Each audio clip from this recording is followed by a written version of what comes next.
창세기 1장 1절에서 5절 말씀 함께 교독했는데요. 모태신앙으로 어렸을 때부터 교회에서 자란 A양, A군. 학교에서 진화론을 배우고는 신앙에 고민이 생깁니다. 성경은 세상을 하나님이 창조하셨다라고 말하는데 과학은 오랜 시간 진화를 통해 세상이 만들어졌다고 합니다.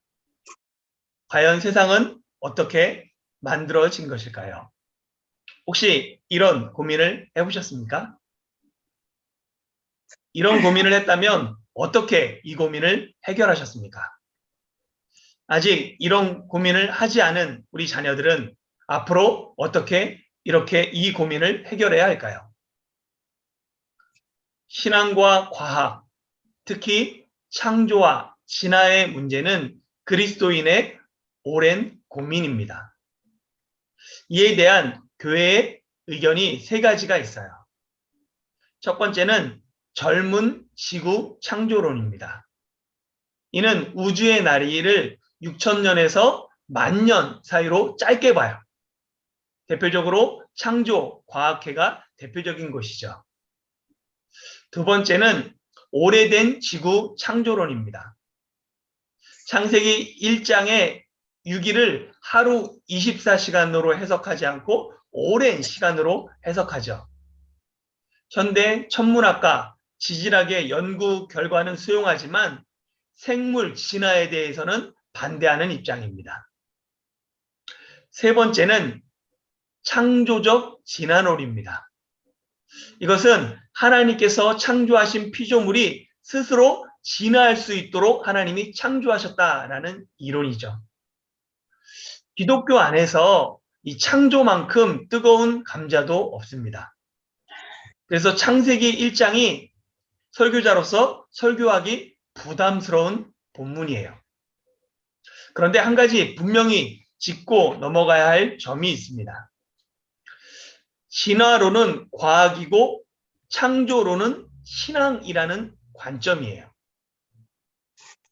진화론이 과연 과학일까요? 중세 시대 사람들은 천동설을 믿었습니다. 천동설은 지구는 움직이지 않고 태양이 동에서 떠서 서로 움직이는 것처럼 지구를 중심으로 돈다는 이론이죠. 그러나 지금은 대부분 지구가 태양을 중심으로 돈다는 지동설을 믿습니다. 이처럼 이론은 새로운 이론 앞에 언제든지 무너질 수 있어요. 지금은 지구가 태양을 중심으로 돈다고 생각하지만 후에 더 넓은 우주의 비밀이 발견되면 또 다른 이론이 등장할 수도 있기 때문입니다. 과학에는 법칙과 이론이 있어요. 법칙은 변하지 않습니다. 그러나 이론은 언제든 변할 수 있어요. 만유인력의 법칙, 그것은 보면 누구나 언제나 어떤 조건에서 실험하든 똑같은 결과가 나옵니다. 제가 여기서 손에서 볼펜을 떨어뜨리면 볼펜은 아래로 떨어지죠. 근데 저보다 힘이 세요. 저보다 IQ가 높은 사람이 있어요. 그 사람은 손에서 볼펜을 놓으면 그 볼펜이 이 자리에 그대로 있거나 아니면 하늘로 올라갑니까? 아니죠. 누구나 똑같이 땅에 떨어져요. 왜 그러냐면 지구의 중력 때문입니다. 이를 뉴턴은 만유인력의 법칙이라고 말했던 거죠. 이처럼 과학적 사실이라는 건 똑같은 조건에서 누가 하든지 똑같은 결과가 나올 때 이것을 과학적 사실이다라고 얘기하는 거예요. 그러면 진화나 창조가 과학적 사실입니까? 진화도 창조도 이론일 수밖에 없어요. 똑같은 결과가 나오지 않습니다. 지금 원숭이가 사람으로 진화하나요? 하나님이 말씀으로 천지를 창조하신 것 지금도 동일하게 그런 창조가 일어나나요? 창조론이나 진화론이나 둘 다 똑같이 과학적으로 증명할 수 없는 하나의 가설들입니다. 그리고 무엇보다 이 창세기는 창조의 비밀을 밝혀주려고 기록한 과학책이 아니에요. 창세기는 하나님께서 모세 시대 사람들에게 그들이 이해할 수 있는 수준으로 하나님의 구원 계획을 밝히신 자기를 계시한 책입니다. 모세 시대 사람들에게 세포를 이야기하고 미토콘드리아 DNA를 이야기하면 그들이 이해할 수 있을까요? 성경은 기록 목적 자체가 과학을 위한 것이 아닙니다. 성경의 창조 이야기는 창조의 비밀을 하나도 빠짐없이 기록한 것이 아니라 당시 사람들이 이해할 수 있는 수준으로 기록된 거예요. 그래서 성경은 1차적으로 그 당시 이 성경을 맨 처음에 읽는 사람들의 지성과 문화 수준에 맞춘 하나님의 계시입니다. 성경의 첫 번째 5권, 창세기, 출애굽기, 레위기, 민수기, 신명기를 율법, 토라라고 하고 이를 모세오경이라고 부릅니다. 모세가 기록한 5권의 책이란 뜻이죠.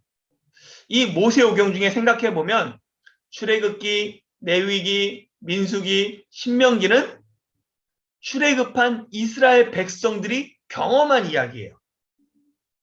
그들이 실제로 보고 듣고 행했던 이야기입니다. 그러나 창세기는 그렇지 않아요. 그들의 조상들의 이야기입니다. 그래서 이걸 통해서 왜 자신들이 이집트에서 노예로 살고 있는지에 대한 과거 이야기가 창세기예요.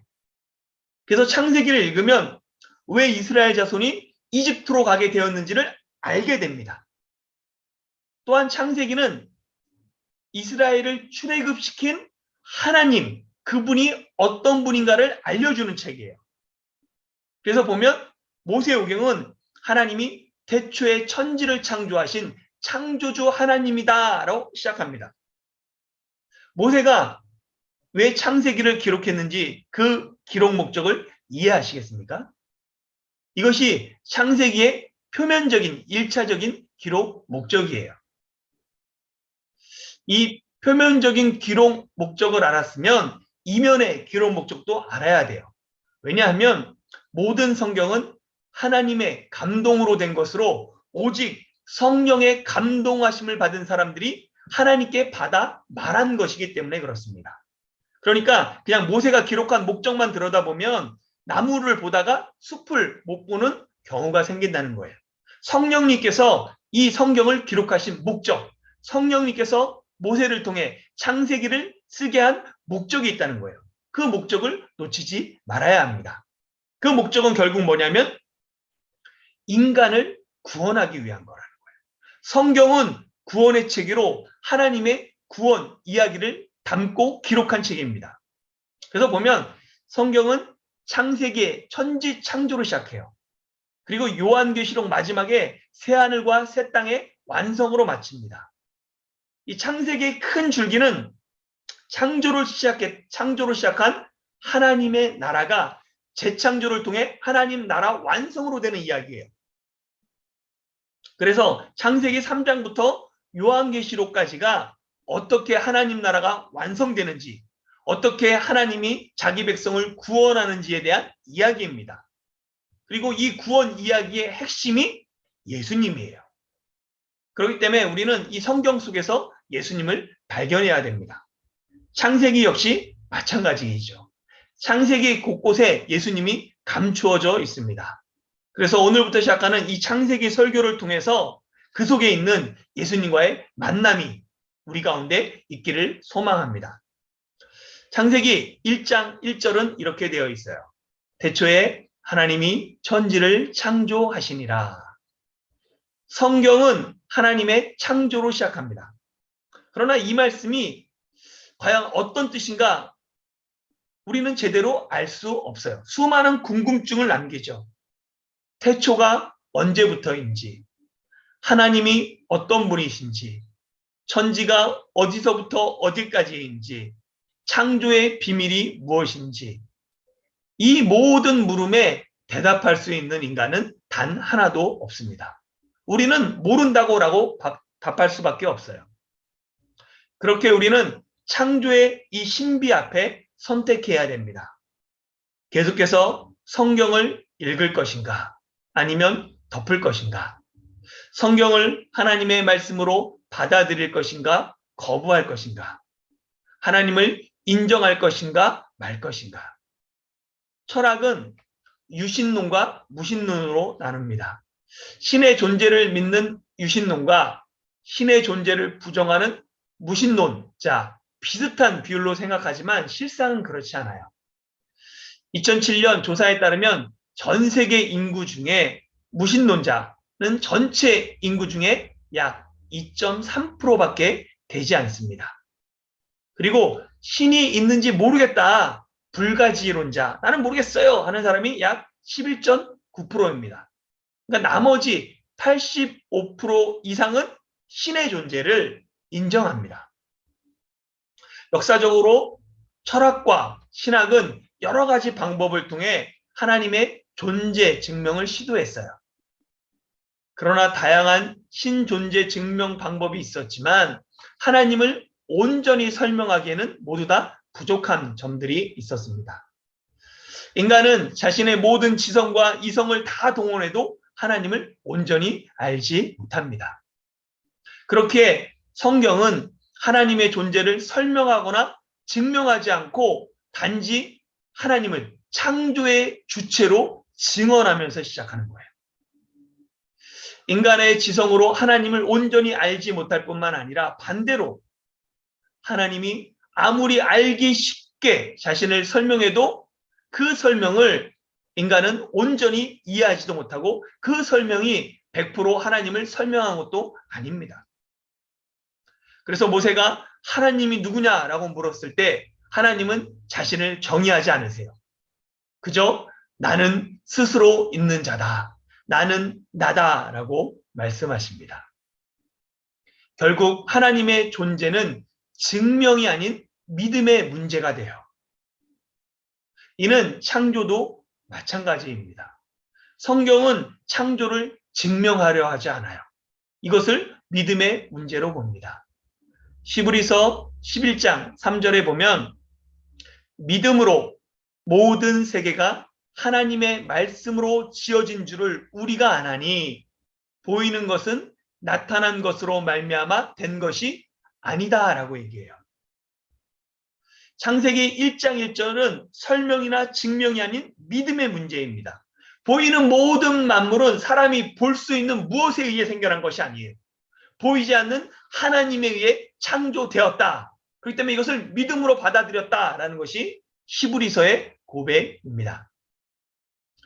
창세기 1장 1절을 믿느냐, 믿지 않느냐에 따라 인생이 달라집니다. 하나님의 창조를 믿는 사람은 인생의 주인이 내 자신이 아니에요. 하나님이십니다. 그렇기 때문에 세상을 내 마음대로 사는 것이 아니라 그곳에서 나를 창조하신 하나님의 뜻을 찾고자 해요. 이 땅에서 하나님의 나라를 일구는 삶을 살아갑니다.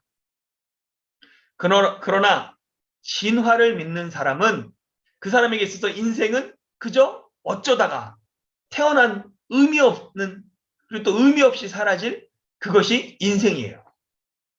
진화의 관점은 적자 생존을 당연시합니다. 강한 자가 약한 자를 다스리고 차별과 차등은 당연하며 약한 것은 도태돼 사라져야 된다고 생각하죠.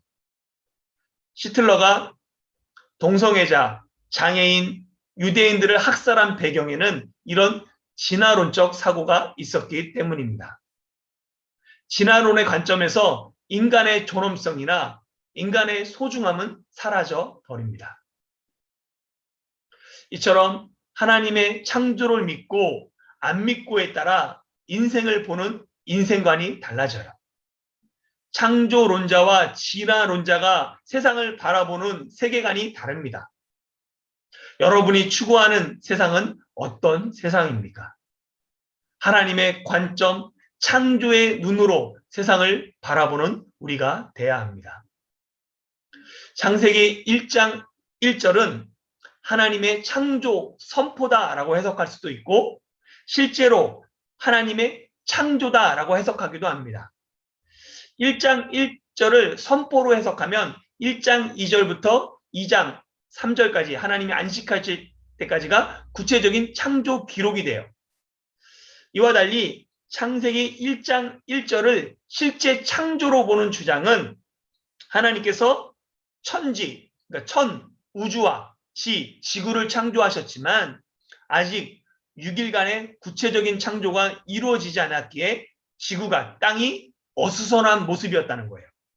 그래서 2절에 땅이 혼돈하고 공허하며 흑암이 깊음 위에 있는 그 모습이 아직 6일 창조가 되지 않은 어지러운 모습을 나타내고 있다라고 봅니다. 이와 같은 해석은 1절과 2절 사이에 간격이 있다라는 갭 이론으로 이어져요. 그래서 1절에서 하나님이 온 우주와 사탄과 천사들을 창조했지만 1절과 2절 사이에 사탄의 타락이 있었고 사탄이 땅으로, 하늘에서 추방당함으로 말미암아, 땅의 추방당함으로 말미암아 땅이 혼돈하고 공허하며 흑암이 깊음 위에 있었다는 거예요. 이 갭 이론의 장점은 짧은 지구론을 주장하는 신학자들과 우주의 나이가 수십억 년이라는 과학자들의 주장을 모두 수용 가능합니다. 그러나 성경적 근거가 약하다는 단점이 있죠. 이와 비슷한 시도로 창세기 1장에 나타나는 첫째 날, 둘째 날, 이 날을 뜻하는 히브리어 요물, 이것을 해석을 다르게 두기도 합니다. 전통적으로 이 요물 24시간으로 해석해요. 그런데 이를 한 시대 아니면 오랜 기간으로 해석하기도 합니다. 아예 넷째 날, 해와 달과 별이 창조되기 전 첫째 날, 둘째 날, 셋째 날의 욤과 넷째 날, 다섯째 날, 여섯째 날 이후의 욤이 다르다라고 해석하기도 해요.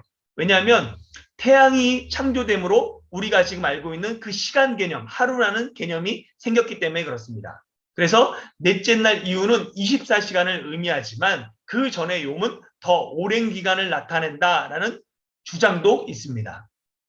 나름대로 신학과 과학의 간격을 줄이고자 하는 시도가 있지만 제가 처음에 말씀드린 것처럼 창세기는 과학을 증명하기 위한 책이 아닙니다. 그래서 성경 해석의 초점을 과학적 사실의 증명에 맞추는 것이 아니라 하나님의 구원 계획에 초점을 맞춰야 돼요. 하나님께서 성경을 우리에게 주신 이유, 구원을 위해서입니다. 그렇기 때문에 우리도 오늘 본문 속에 나타난 하나님의 구원 계획에 초점을 맞춰 성경을 해석하려고 합니다. 창세기 1장 3절에서 하나님이 제일 먼저 창조하신 것이 무엇입니까? 바로 빛입니다. 이 빛은 태양은 아니에요. 태양은 넷째 날에 창조되기 때문입니다.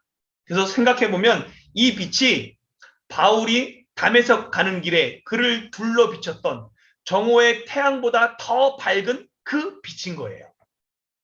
이 빛을 사도 바울은 이렇게 얘기합니다.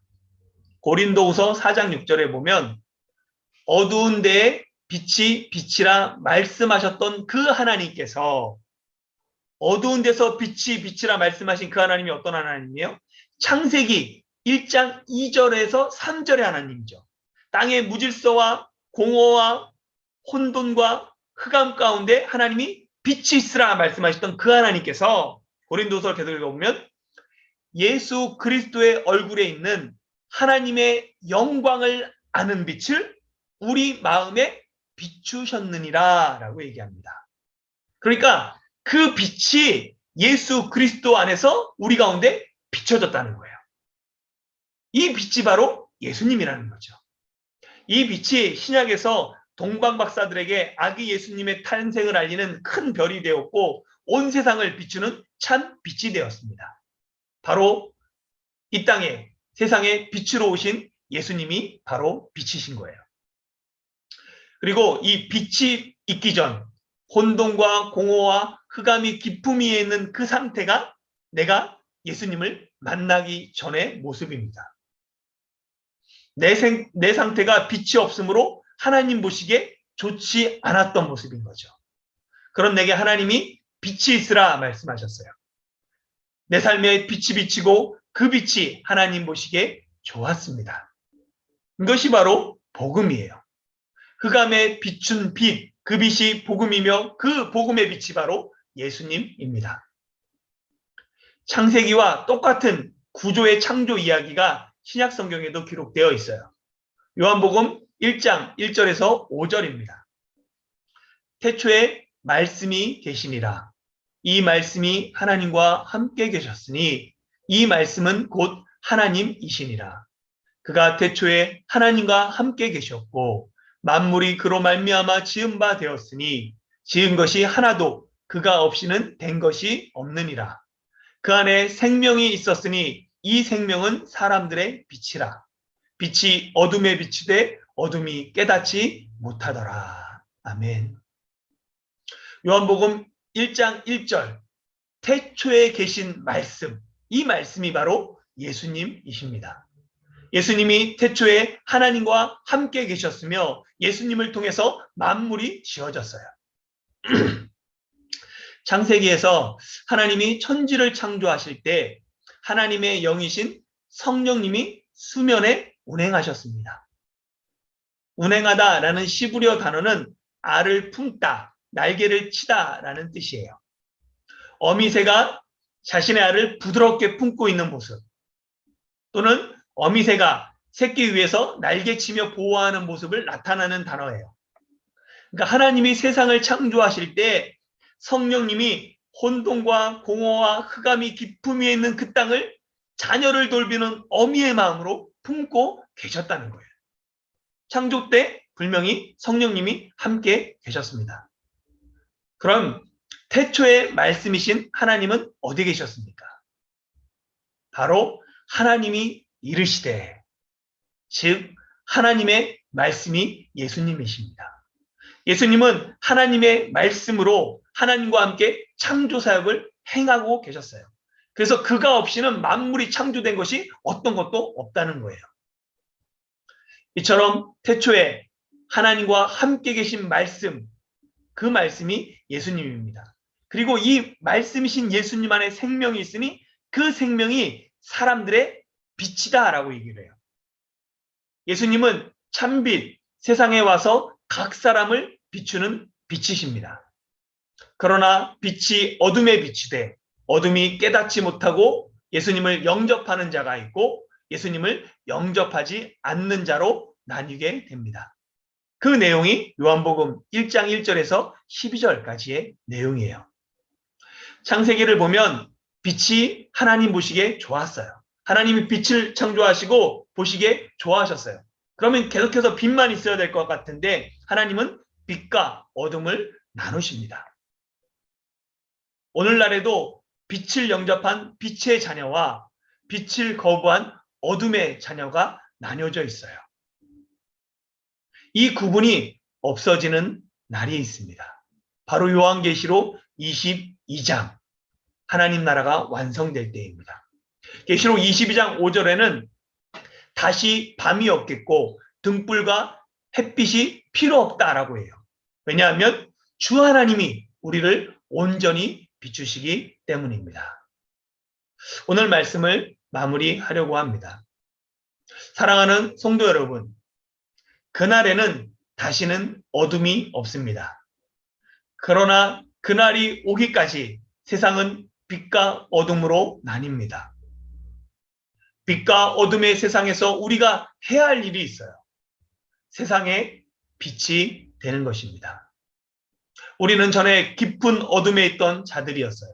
그러나 예수 그리스도를 통해 하나님을 아는 빛이 우리 가운데 비쳤습니다. 그 빛을 영접함으로 우리는 빛의 자녀가 되었어요. 이제 우리는 빛의 자녀로 흑암에 행하는 백성, 사망의 그늘에 땅에 앉아 거주하는 자들을 향해 예수 그리스도의 빛을 전해야 합니다. 깊은 흑암에 앉아있는 자들을 향해 빛이 있으라 담대히 외쳐야 될 사명이 우리에게 있습니다. 우리가 외칠 때 그들도 빛 가운데 나올 것입니다. 빛을 비추면 어둠은 물러가게 되어 있어요. 빛의 속도만큼 어둠은 물러갑니다. 그리고 하나님은 오늘도 변함없이 빛이 하나님 보시기에 좋았더라 라고 말씀하실 것입니다. 어두운 세상에 빛을 비추는 다해중 한국교회가 되길 예수님의 이름으로 축원합니다. 아멘.